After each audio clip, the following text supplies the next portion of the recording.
Good morning. Yep. Welcome to everyone, those of you here with us in the sanctuary and those of you joining us from home. Whoever you are, whomever you love, however you identify, wherever you are on your journey, whatever yearning for hope brings you here today, we are glad to be together. I'm Jill Overholt, your worship associate today. I'm a 40s-ish non-binary person with short brown hair and a floral shirt. With me on the chancel today is Reverend Audette Fulbright Fulson. Dr. Les is here, and providing our special music today is one of our faves, Chris Rosser. Yeah.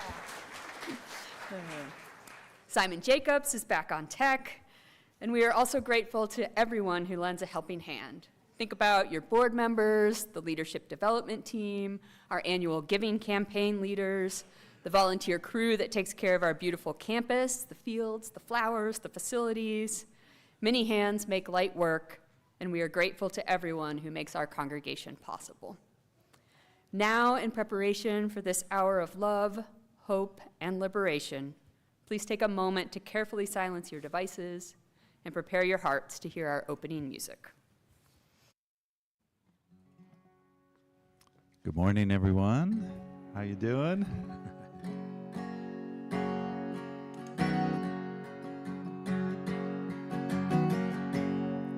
It's been a long, dark night, and I've been waiting for the morning. It's been a long, hard fight, but I see a brand new day dawning.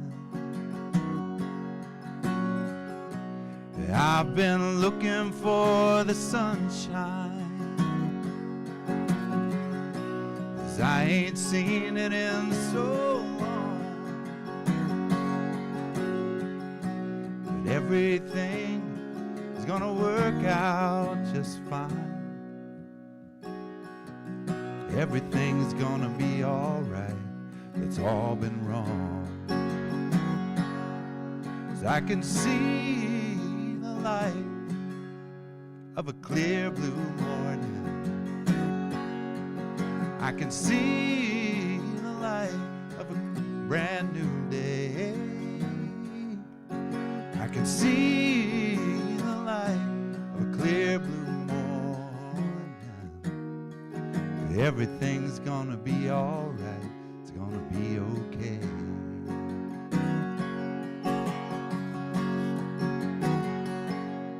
It's been a long, long time since I've known the taste of freedom and those clinging vines that had me bound. Well, I don't need them. Oh, I've been like a captured eagle. Oh, an eagle's born to fly. Now that I've found my freedom, like an eagle I'm eager to fly. And I can see the light of a clear blue morning. I can see the light of a brand new day. I can see the light of a clear blue morning. Everything's gonna be all right. It's gonna be okay. Want to sing that with me? I can see the light of a clear blue morning. I can see the light of a brand new day. I can see the light of a clear blue morning. Everything's gonna be all right. It's gonna be okay. Everything's gonna be all right. It's gonna be okay.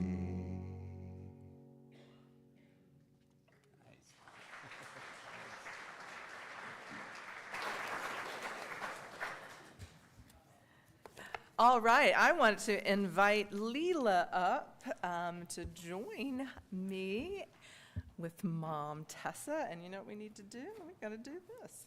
Let's do this for you first. Are you ready to give it a whirl?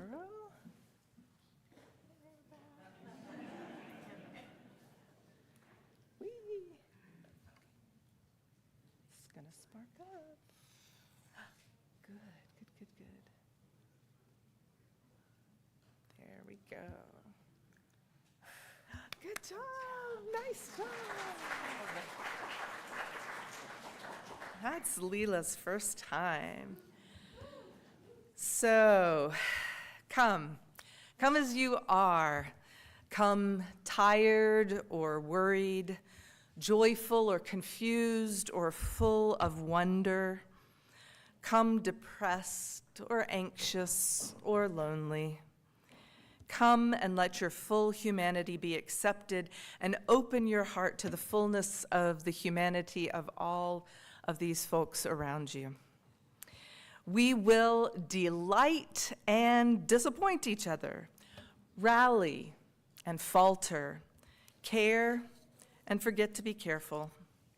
This being human is a journey. It's full of imperfections, but it is made blessed by the act of showing up again and again in messy, beautiful community. Welcome. Let's sing together. We're going to sing hymn number 347, Gather the Spirit. I invite you to rise to the peak of your physical or spiritual stature as you're willing and able to do so. We'll sing.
Guess what time it is?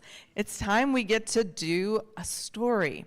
We're going to have a terrific story today by an indigenous author. Who knows what indigenous means? Who can tell me? What does indigenous mean? So close.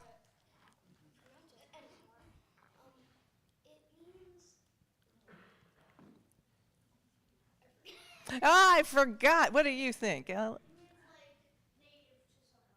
Native to somewhere. It means a people that grew up with the land, that were there and have been there. And this author is indigenous, and this is going to be talking. We're going to talk a little bit about what fills our hearts with happiness. But I want to ask you a question in advance. We're going to be thinking a little bit about the difference between happiness, joy, and pleasure. So some of these things are a little joyful for me. So let's see. Let's look at this first one. My heart fills with happiness when I see the face of someone I love. Who can tell me the face of someone you love? Who do you love? Your little sister. What's her name?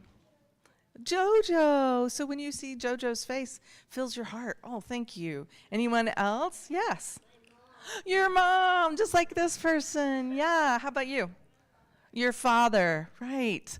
See, yep, go for it. Your sister. What's your sister's name?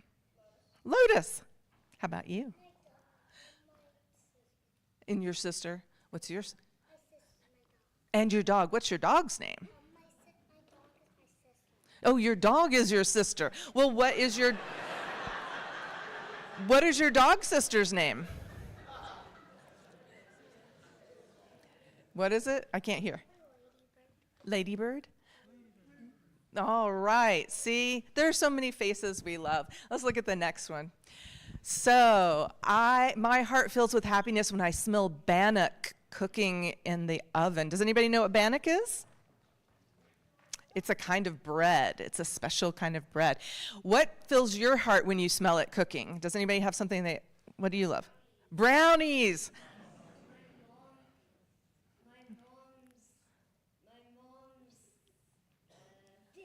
Biscuits. My mom's biscuits. Dad's bagels. How about you?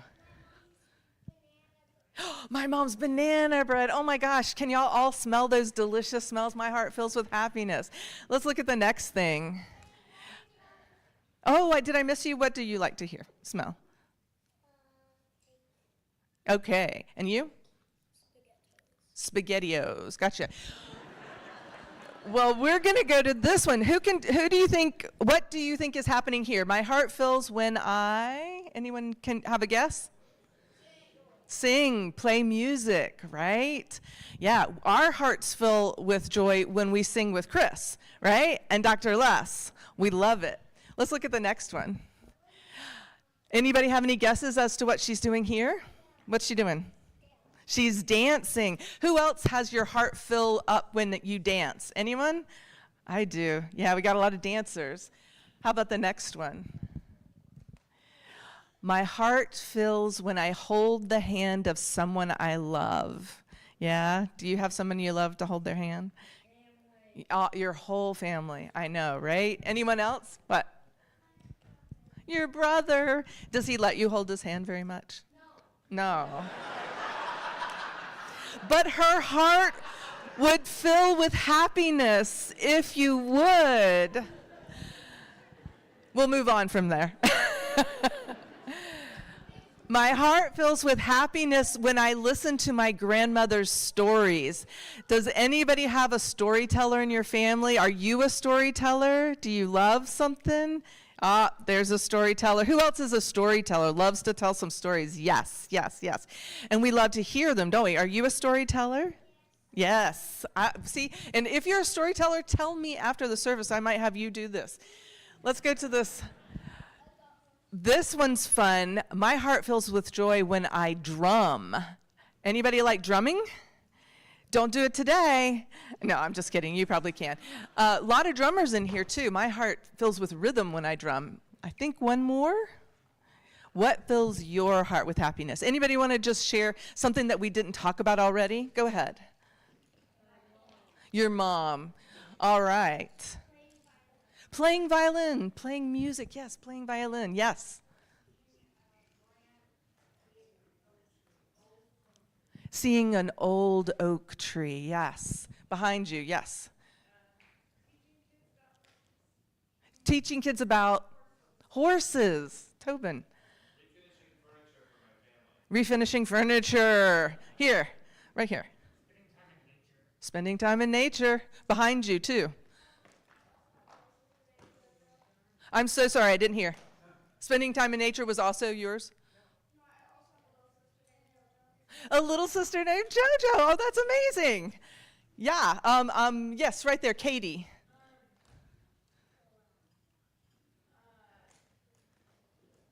Did I put you on the spot?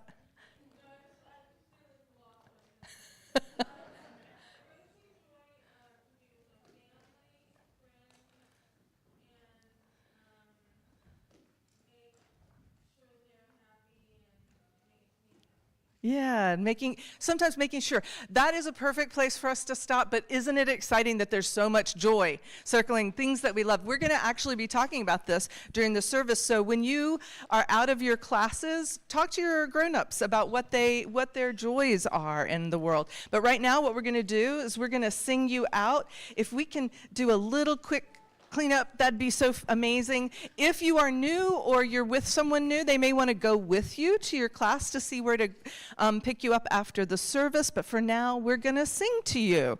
Thanks for doing story time with me.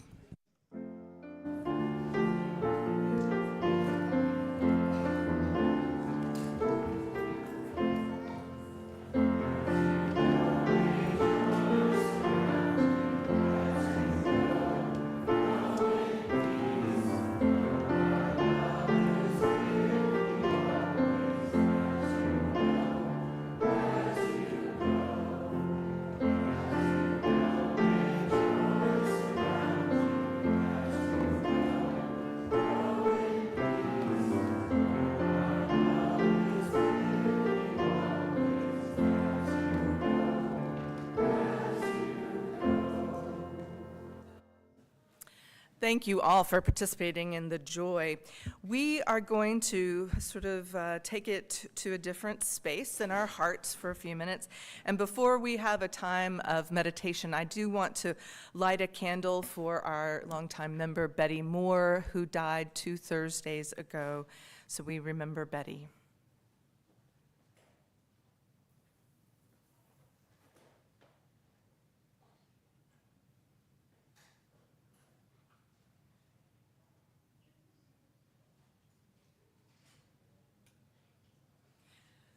Our meditation today is one by Thich Nhat Hanh, and so it is a meditation on various forms of peace.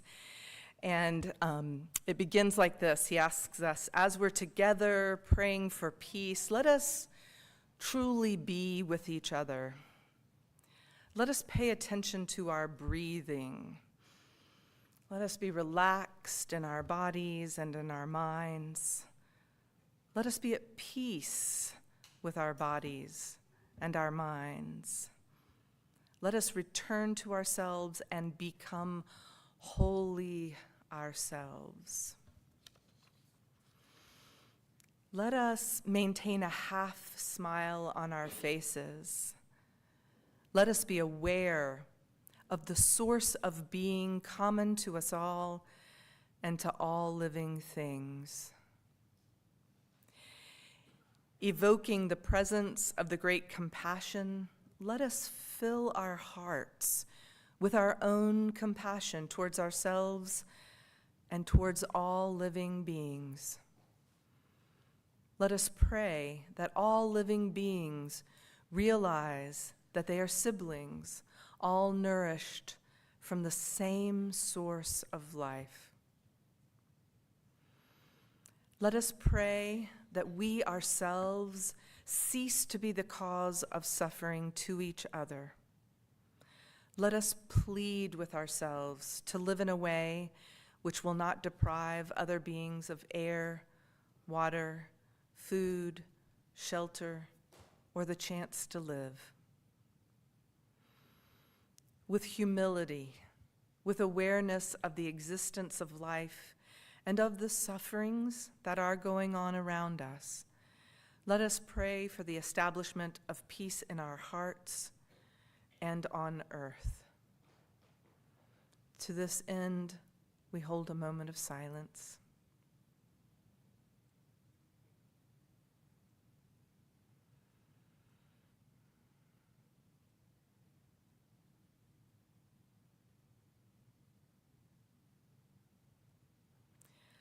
Amen, Ashe, blessed be, Aho. So now is the time in our worship where we share our joys and concerns. Joe is going to sprinkle salt into each vessel. This represents the sadnesses, the sorrows, the hurts, the harms, those things that are gritty in our souls. But we also sprinkle flower petals, recognition that even in difficult times, the world has beauties and joys that are ever present. And within our community, people are always feeling joy and sorrow. And so we're also going to invite you to come. We'll sort of split the room. Half of you will come this way. There are rocks here. Half of you will come this way. There are rocks there. And you come and head back to your seats through the middle. Keep in mind that as the line grows long and people are returning, they may be coming up behind you and need to slip past you to their seat. That's okay. We'll do that. And not least of which, too, both Joe and I will be down here. So if you need a hug or something like that, we're available.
And now into our vessels, we sprinkle just a little more salt and a little more flower petals, because this is representative of all those people who we hold in our community who are not present here in the sanctuary with us, whether they're watching from home or they're doing something else this Sunday, whether gathered or apart, we are one community.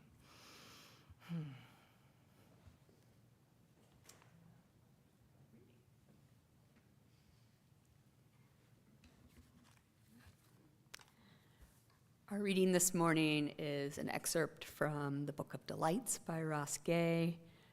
This is chapter 14, Joy is Such a Human Madness. So writes Zadie Smith toward the end of her beautiful essay, Joy. She gets there by explaining that she has an almost constitutional proclivity toward being pleased. She is a delight to cook for, she suggests, because your pancakes will be the best pancakes she's ever eaten. And she has what I consider the wonderful quality, doubly, triply wonderful, in the almost prosecutorially vain and Hollywood-obsessed, or whatever's the new Hollywood, culture of ours, of finding interesting faces beautiful. I love that. Something crooked or baggy, a squirrely tooth or two, hairs where hairs, according to the magazines or movies, ought not to be. Let me take a moment to honor and delight in and hover above the birthmark on my father's left temple, which he kindly bestowed upon my left hip, in a lighter shade, and which makes, in conjunction with the long scar zipping my upper thigh beneath it, an upside-down exclamation point. But I have veered, as I am wont to do, from Smith's meditation on joy, which veering also delights me. But that's not here the point. The point is that she differentiates between pleasure and joy, and for that I thank her. Pleasure, for me, this morning, a perfect cake donut at the vegan bakery down the hill, which I rode to on my bike, the early fall briskness breaking me into a few tears in my bombing delight. The word bombing wrested from military discourse to mean going fast down a hill on a bike or skateboard, especially to the vegan bakery, is great, but is not by itself a joy.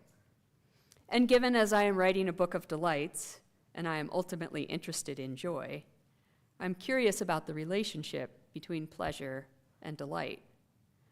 Pleasure as Smith offers it, and delight. I will pause here to offer a false etymology. Delight suggests both of light and without light. And both of them concurrently is what I'm talking about, what I think I'm talking about. Being of and without at once, or joy. Smith writes about being on her way to visit Auschwitz while her husband was holding her feet. We were headed towards that which makes life intolerable, feeling the only thing that makes it worthwhile.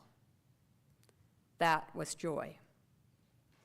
It has little to do with pleasure, though holding one's love's feet is a pleasure, and having one's feet held by one's love is a pleasure. It has to do with this other thing Smith describes perfectly, if a bit riddly, which seems perfect given as it is a bit riddly. The intolerable makes life worthwhile. How is that so? It astonishes me sometimes, no, often, how every person I get to know, everyone regardless of everything, by which I mean everything, lives with some profound personal sorrow. Brother addicted, mother murdered, dad died in surgery, rejected by their family, cancer came back, evicted, fetus not okay. Everyone, regardless, always, of everything. Not to mention the existential sorrow we all might be afflicted with, which is that we and what we love will soon be annihilated, which sounds more dramatic than it might. Let me just say dead. Is this sorrow of which our impending being no more might be the foundation, the great wilderness? Is sorrow the true wild? And if it is, and if we join them, your wild to mine, what's that? For joining two is a kind of annihilation. What if we joined our sorrows, I'm saying? I'm saying, what if that is joy?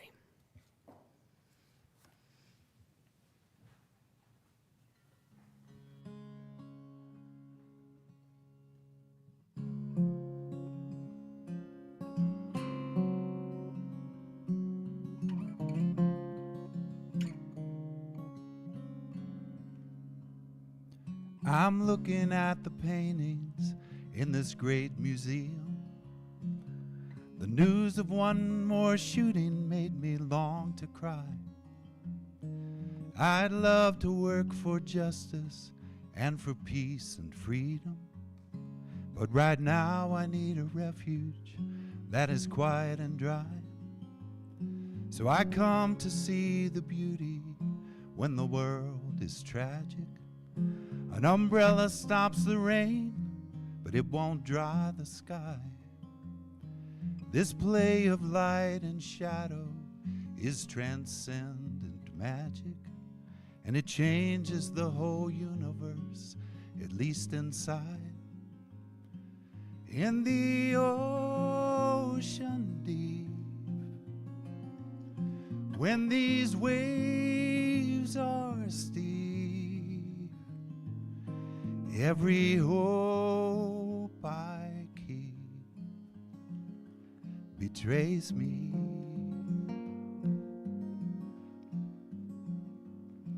It's the beautiful that saves me.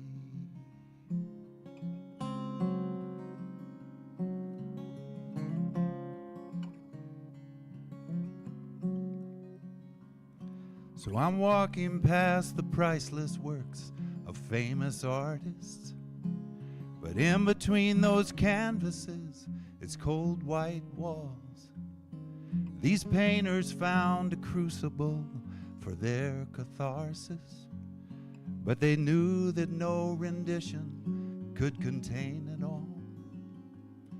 And I'm fearful of the riptide in the sea of sorrow, and I don't have any faith to make these waters part.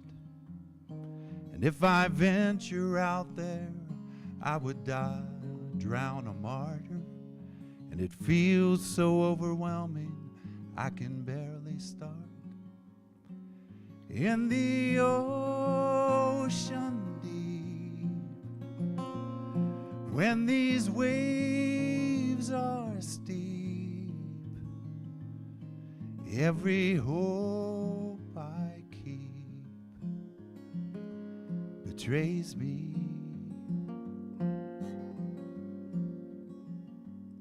It's the beautiful that saves me.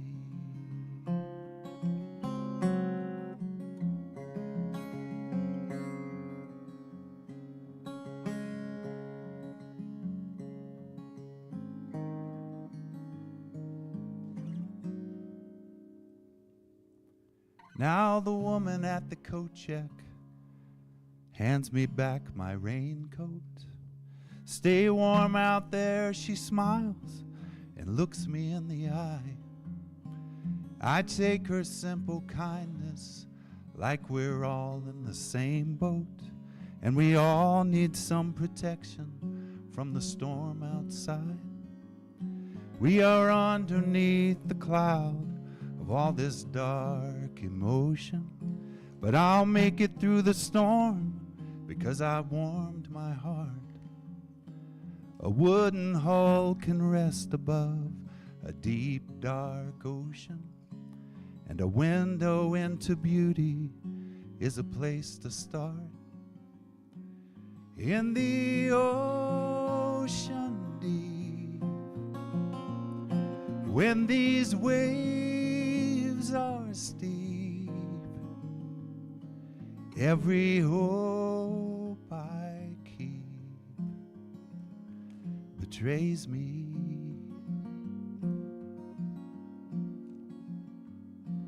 It's the beautiful that saves me.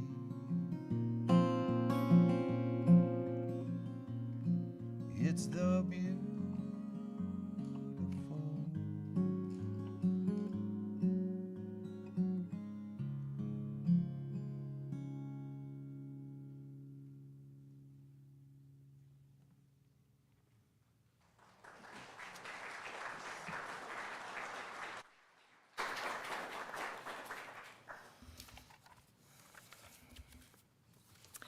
So I'm going to begin with a story. It's an odd little story. Sometimes I tell it.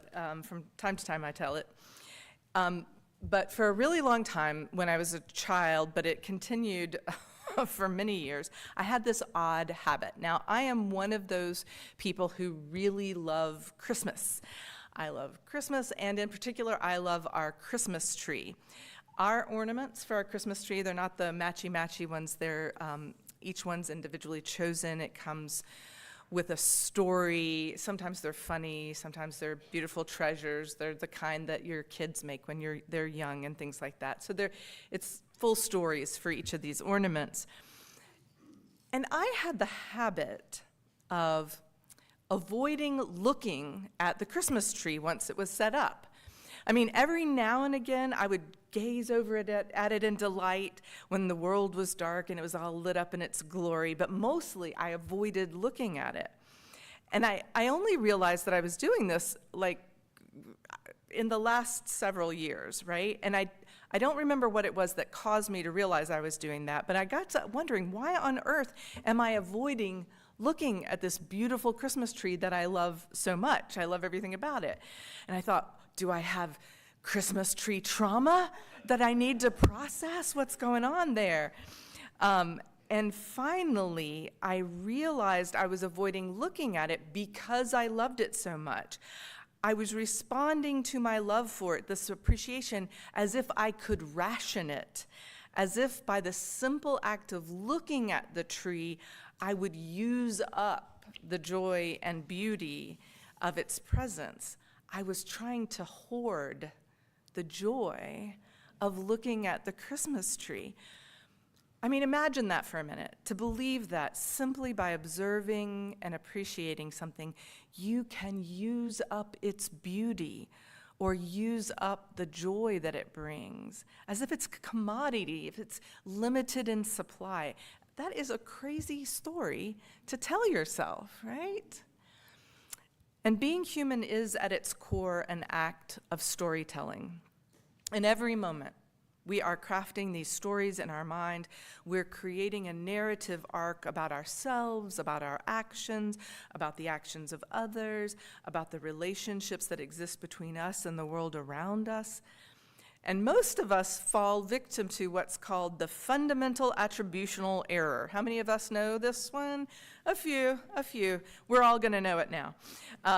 So from the inside, we know what is happening with us, right? If we're impatient or we're careless, we have a story. We're tired. The day got away from us. We aren't feeling all that well. We're worried about something that's very important. It's not that we're just a careless or impatient person. It's circumstantial. There's something going on, right? But this is the fundamental attributional error. When we experience someone else as impatient or careless, we're more likely to attribute it to their personality. They are a careless person. It's in their nature. That's a pretty big error to make.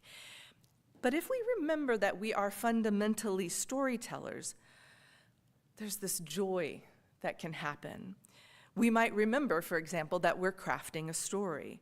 My story about myself is, I'm in a hurry, I'm on my way to do something important, so that's why I'm rushing. Maybe I'm rushing past a person. But what if I just tweak that story a little bit?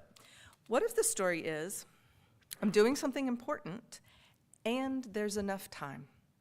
I can pause and show my care, even briefly, of this human that I am with. What if my story is about seeking to share love in every moment? How does that change my story about other people?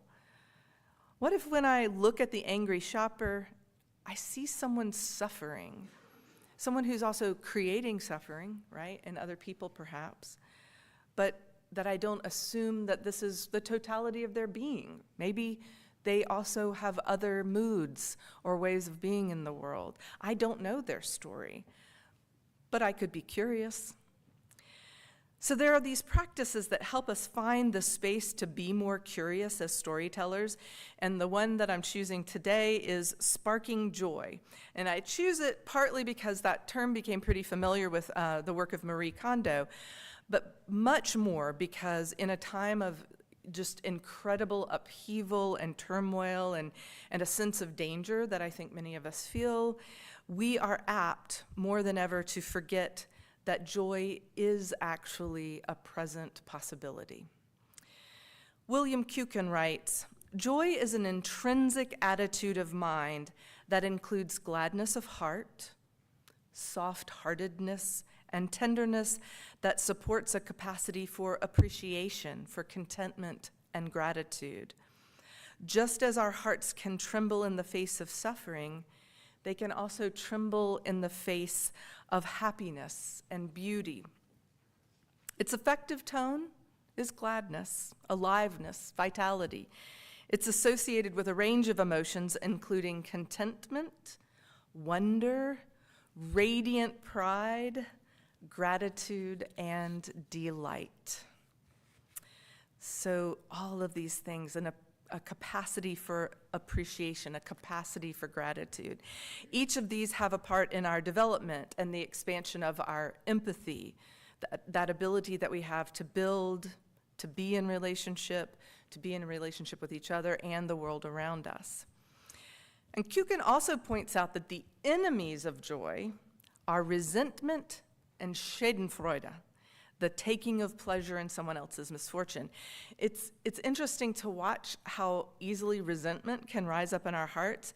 And I know, for example, from just so many conversations that I've had, my own feeling about this, that especially in tough political times, Schadenfreude is very hard to resist when the people whose stories about the world or about how we live in it that we find harmful, when those people suddenly discover the error of their ways, right? Suddenly, Schadenfreude, you're getting what you deserve. I feel a little happiness in your discomfort. It rises up. And our storytelling, when we do that kind of thing, it separates us from each other. And that separation, along with all that we feel is at risk, it pulls us very quickly into our less empathetic selves. So that's why it's so important to cultivate our empathy and even our sense of joy. Instead of trying to hoard it, as I was trying to do with that Christmas tree, we need to see it as a spiritual practice of compassion and well-being, a way to become more soft-hearted and generous with our love, with our sense of gratitude. You know, this cultivation is actually present in most of the world's great religious traditions. H.R.H. Gharzi bin Mohammed, in a paper for Yale's Center for Faith and Culture, notes, "There are two kinds of joy in the Quran, one positive and one negative. It will be noted that the difference between them is not so much what the occasion for them is, but how that occasion is seen. In other words, when one receives something, let's say a provision, food, clothing, lodging, education, transportation, or any reasonable material benefit, if one rejoices in it merely for the sake of increasing one's worldly acquisitions, then that is negative joy. If, however, one rejoices in it as a gift from God and for the good that it may do, then that is a positive joy." And from this, a number of other consequences flow, including, and he has a list of 5. 1, most material things, we see that they're in themselves neither positive nor negative. It's how they're received and how they're used that makes them positive or negative. 2, joy is a subjective sentiment with an objective cause. 3, joy is a reaction to the objective gift. The nature of the reaction depends on how it is understood, which in turn depends on the nature of the person reacting in the moment. 4, whatever one receives in this world is always a gift from God, whether one realizes it or not. So one should try to bear that in mind. And 5, permanent joy is not a normal disposition in the world, which is always in a state of flux of loss or gain, unless one is always deeply aware of God, who is beyond any flux. So writes bin Mohammed. Now, for those of you who've been in my office, this might not come as a surprise to you, but my favorite Bible verse is Galatians 5:22-23. But the fruit of the Spirit is love, joy, peace, forbearance, kindness, goodness, faithfulness, gentleness, and self-control. Against these things there is no law. See, the Bible, as does the Quran, articulates an understanding of joy, indeed any fruit of the Spirit, as coming through this process of connecting with that is greater than ourselves. For Muslims, that would be Allah. For the Christian, it would be God. But even putting aside concepts of godness, every understanding of joy and compassion, every understanding of love or peace, or even empathy, it requires us to connect with something larger than ourselves, something beyond the singleness of ourself. You could call that our place in the circle of life, our love for those who share the world with us. Put briefly, there is no selfish or self-centered, insular way to joy, just as there is no such route to a transformational love. Maria Montessori, who's one of history's greatest educators, she put it this way. She said, joy, feeling one's own value, being appreciated and loved by others, feeling useful and capable, all are factors of enormous value for the human soul. Even in difficult or dark days, there are ways to cultivate joy. They begin, as a lot of things do, with intention and attention. I mean, let's just pause for a moment right now. I mean, think in your own life on something you find beautiful, like from the song, right? In my own home, there's this beautiful piece of artwork hanging in our living room, or I might think about my kids or the many kindnesses of my husband, Rob. Perhaps for you, it's a perfect orange, or a piece of music so beautiful you almost can't describe it. Perhaps you've danced the perfect tango once, or you recall the most memorable kiss.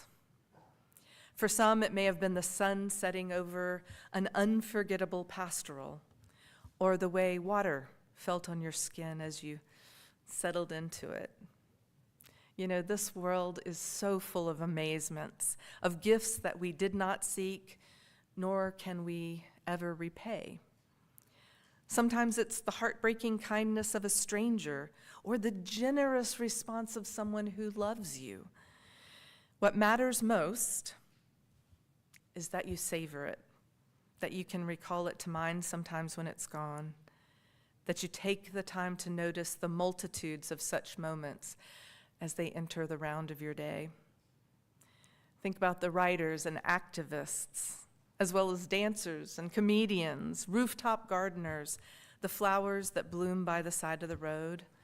Joy can be sparked in every day, almost in every moment, if we tend to it. You know, there are so many things to care about in this world. We do a lot better in caring if we have full, generous, empathetic, and resilient hearts. And so what I hope is that you will wake each day and look with eagerness to find the joy that is possible. And don't try to hoard it. It doesn't work, first of all. William Blake put it this way. He wrote, "He who binds himself to a joy does the winged life destroy, but he who kisses joy as it flies lives in eternity's sunrise." Joy, like love, is for sharing. May it be so.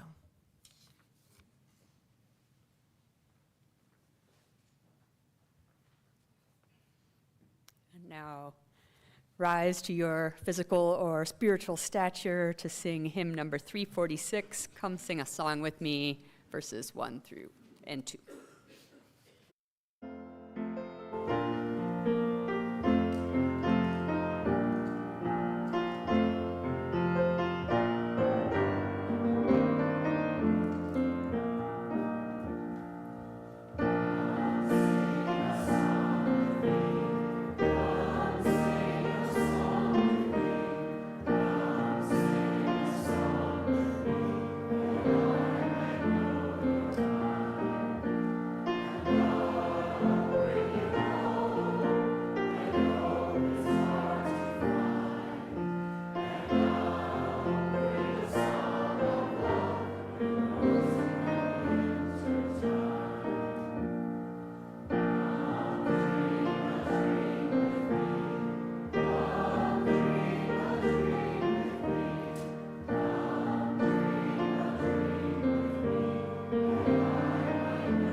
Now is the time for the work of the congregation.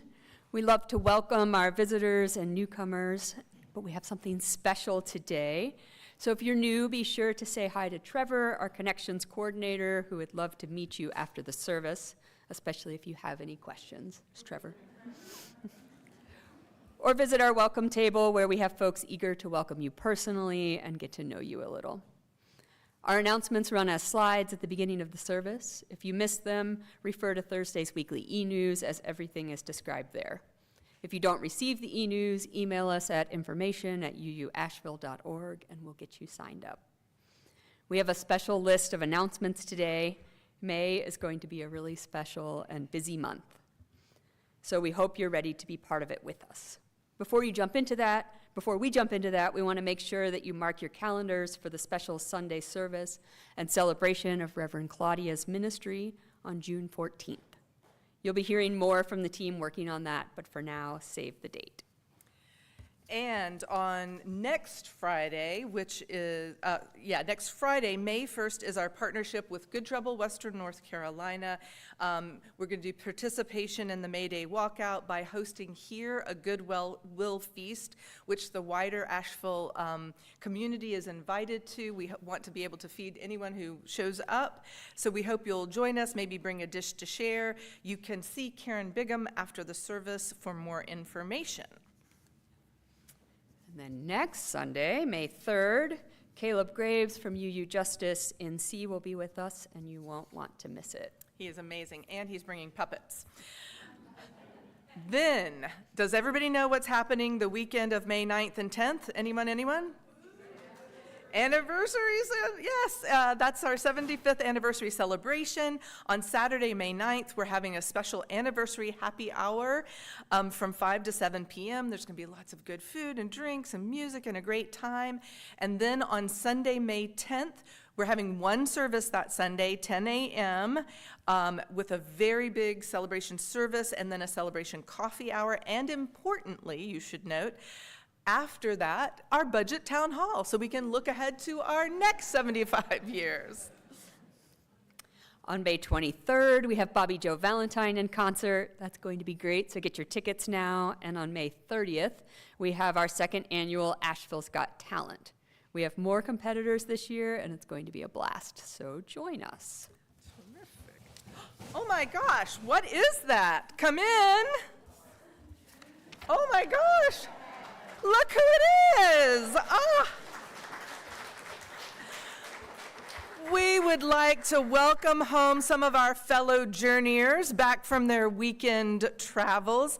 Our coming-of-age youth spent the last 24 hours outdoor at Bruce and Jean Larson's home in Madison County. We're grateful to the Larsons. They open up their home and property to the cohort each year, and the youth participated in a solo vigil in the woods, some special rituals and celebration with their mentors, and an overnight campout from which they are literally this moment returning. So, anything, youth, about your weekend retreat you'd like to share with us? If so, we've got a microphone. Yeah, it's right there on the green table in front of you. Hi, all. Hi. This weekend we went on a trip out to the Larson's house, and it was amazing. It was beautiful. We went on hikes. We spent a lot of time outdoors. We went out of our comfort zone. And we talked with our mentors, we did our credo, we did everything. And speaking of, please come to Credo Sunday. Yes. Woohoo! On May 17th. The spring tradition for our coming-of-age cohort, it's a special way to share their time and energy and community with their peers, with the supporting adults. They have trusty facilitators and mentors. I will tell you that these rituals that they do are beautiful, and they do it away from the familiar, away from their homes, away from our UU campus. It's part of the journey they're on during the year as they dig a little deeper just to explore and define their beliefs and values, craft those personal credos, which you'll hear if you come to the credo service. So you're going to see them in our sanctuary in a few weeks. Please come in person. It's May 17th. We saved one of the best for last. We're glad to have you back. You are such an important part of this congregation. Thank you for coming here, especially because I know you're tired. So our youth.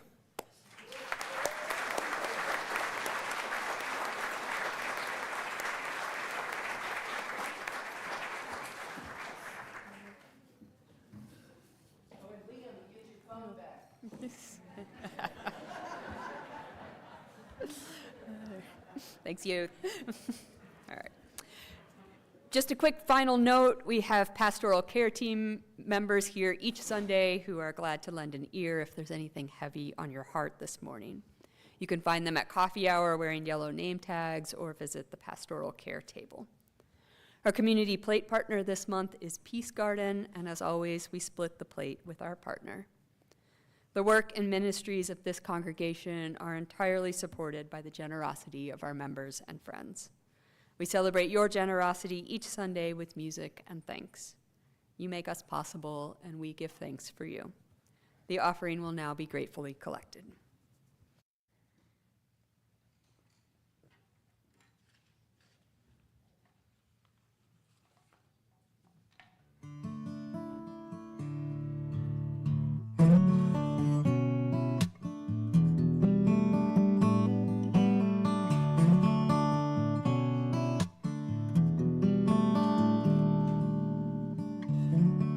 When the tears have all run dry and the hopeful words have all been said, I go down to the riverside, close my eyes and bow my head, bow my head, bow my head. Sink these worries to the riverbed. I surrender to the sea. Bow my head to the mystery.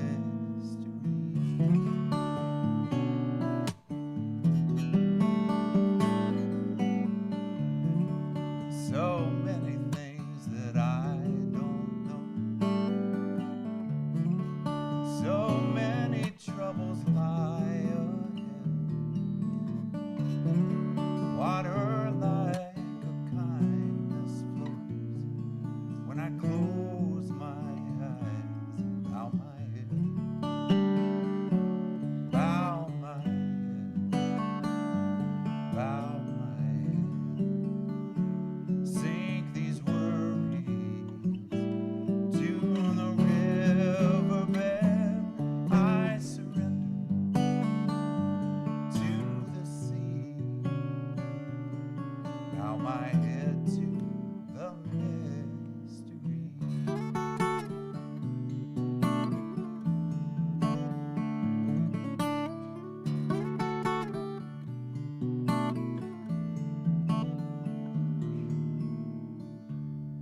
When my feet are far from any shore and the trail becomes dusty and dead, I can flood my heart with the ocean's roar when I close my eyes and bow my head. Bow my head. Bow my head. Sink these worries to the riverbed. I surrender to the sea. Bow my head to the mystery. Bow my head to the mystery.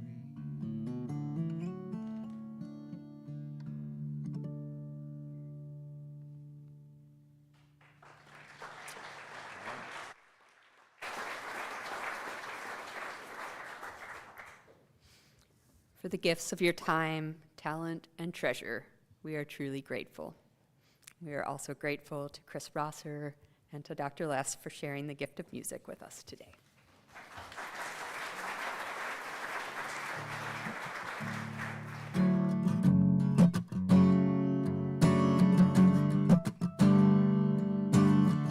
The song has a part for all of you. Hooray! Right? The song has a part for all of you. Hooray! All right, that's what I thought.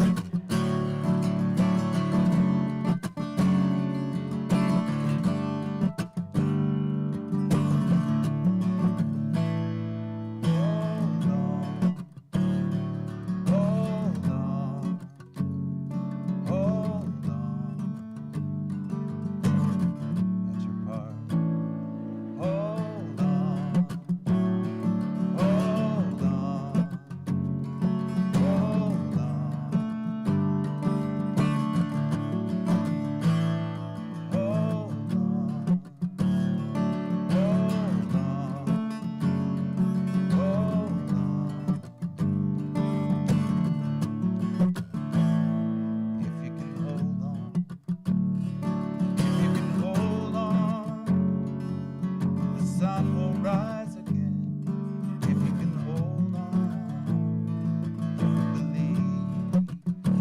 if we believe, someday we will be together. Go on wanting, make friends with your longing. New day is dawning, and it won't be long. You don't have to carry all the weight that's unnecessary. This is temporary if we just hold on.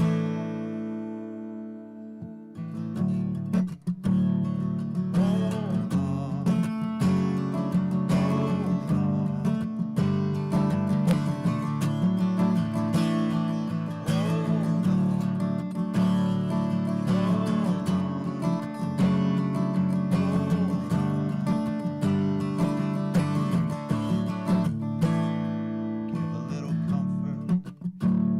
Give a little comfort. Save some for yourself. Give a little comfort. Take a little rest. Take a little rest. Lay down your weary head. Take a little rest.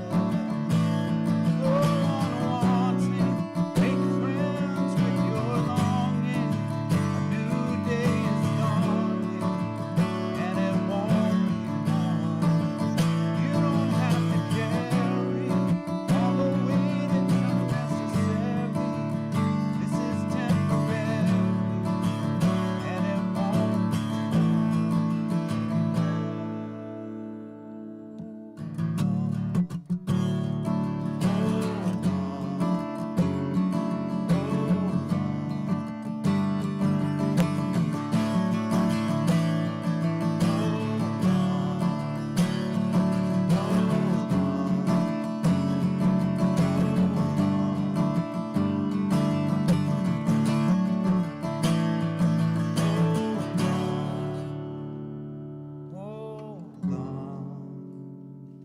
hold on.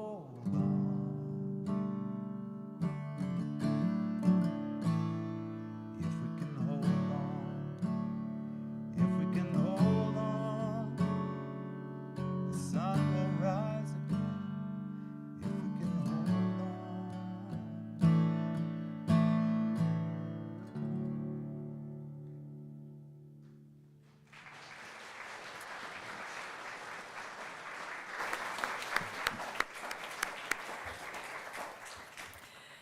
So now we come to the end of our service, and I want to invite you one more time, if you'll rise. We're going to be singing our closing song together, so you might as well get up because coffee is just soon beyond those doors, my friends. And these words to carry you on your way: may your love be vast, and may it be apparent in all the days ahead. Let's sing together.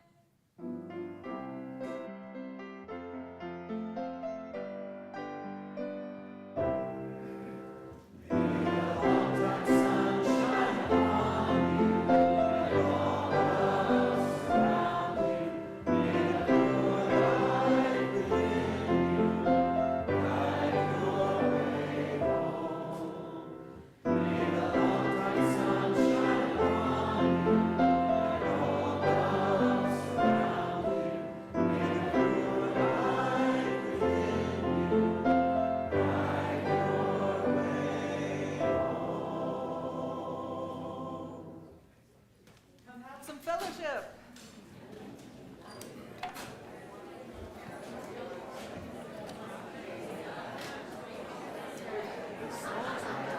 Oh, good.